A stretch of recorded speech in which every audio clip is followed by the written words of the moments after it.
In this video, we will analyze and value Honda Motors, and as you will see, it is definitely a cheap stock right now.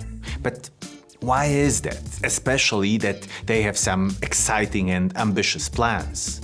At the Honda Zero Tech meeting, they unveiled a new Zero Series EVs with a design philosophy of thin, light and wise. The series aims to launch 7 models globally by 2030, with the first production model expected in 2026. But maybe investors have some reasons to be cautious, and that is why in the last year, the price of the stock almost did not change. Well, let's take a look at this company to try to understand this situation, and we will start with a little bit of history. If you were to invest $1,000 into this company 10 years ago, you could buy around 32 shares. And now they would be worth something close to $996. But you would also get dividends, exactly $306 in 10 years. So if we add the current value of shares and the dividends, we get $1,302. And that is a growth of 30% in 10 years. Individual insiders, that is an X. 0.1% of the company is owned by insiders, and we like to see this number around 2% because then we know that the management has its skin in the game, and it is not the case here. And are individual insiders buying? That is also an X. We don't see any transactions in the recent year. And do super investors own this company? That is a check. There is one super investor, and that is Dodge and Cox. And are they buying recently? That is an X. We don't see any transactions from them in the recent quarters.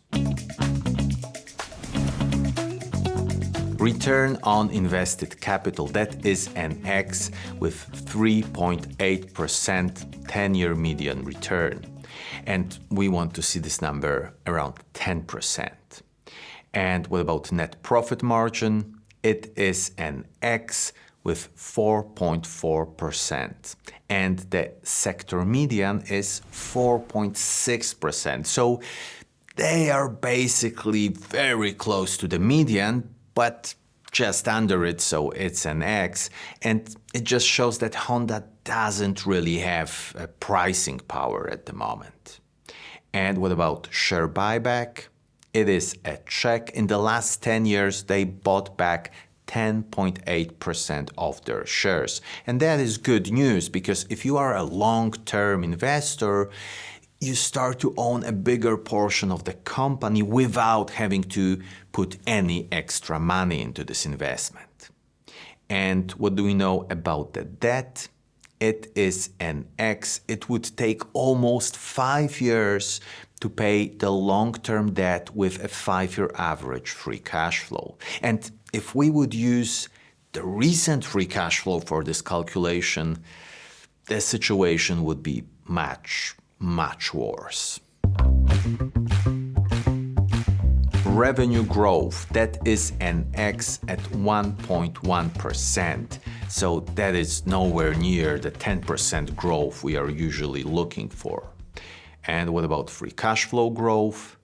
That is an X at 0%. So for the last 10 years, we don't see any growth when it comes to free cash flow. And earnings per share, it is an X with 2.9% growth.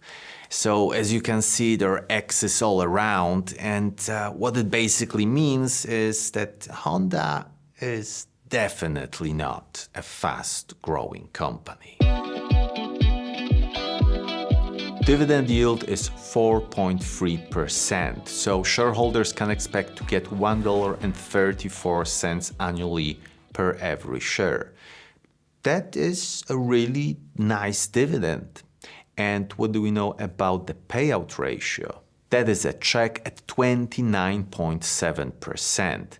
And that is very close to what the management said they want to achieve, because they want to distribute 30% of earnings every year to shareholders through dividends. And that is a very healthy thing, because 70% of earnings still stays in the company and can be used for growth, expansion, acquiring other companies, and so on.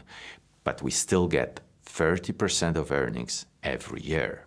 So what do we know about dividend growth?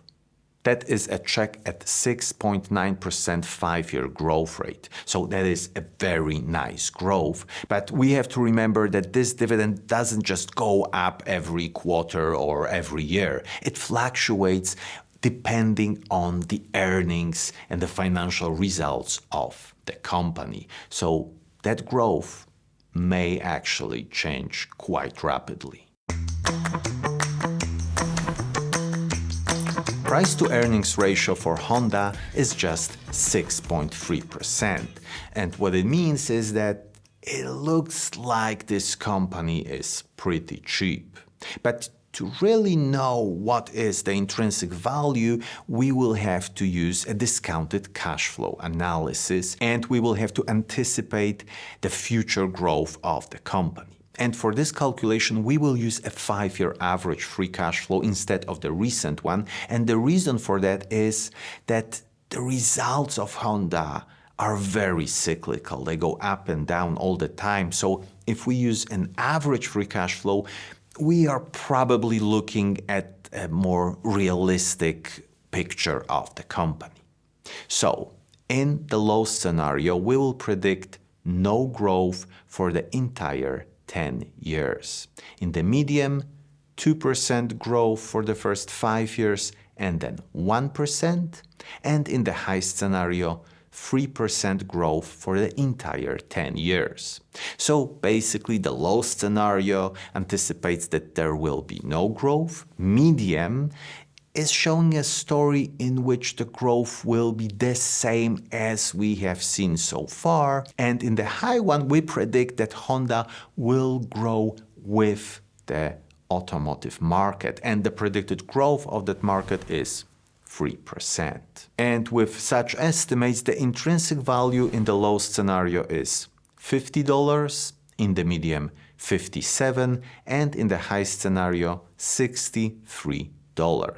But we always have to add a margin of safety to those prices, and I use a 30% one, but you can use any margin that makes you feel comfortable and safe. So with that margin, we get in the low scenario $35, in the medium $40, and in the high scenario $44. And the current share price is around $31. So it's all in green. What it means is that Honda is looking really cheap right now. What we can definitely say about Honda is that they have some strong dividends and that they are buying back shares. And altogether, that means that this company is focused on giving back to the shareholders. They also are really nicely priced at the moment. On the other hand, we see weak financial health, a lot of debt, and slow growth. And if we open our Stock Ranking Pro, which you can get access to by becoming a Patreon, and sort the companies by the value difference, we see that Honda is the 13th cheapest stock out of 99 companies in the ranking. And if we filter it just to see automobile industry, Honda is the 3rd cheapest company in that group. And when we look at the dividend score, we see that Honda has the 4th best dividend. So it really depends on your financial goals and your strategy. Because if you are looking for growth and good financial health, then Honda is not your kind of a company. But if you are looking for shareholder value, either through dividends or buybacks, then Honda may be an interesting opportunity. If you would like to learn more about other automakers like Toyota or Stellantis, then check out my analysis of those companies. Thank you so much for watching and see you in the next one.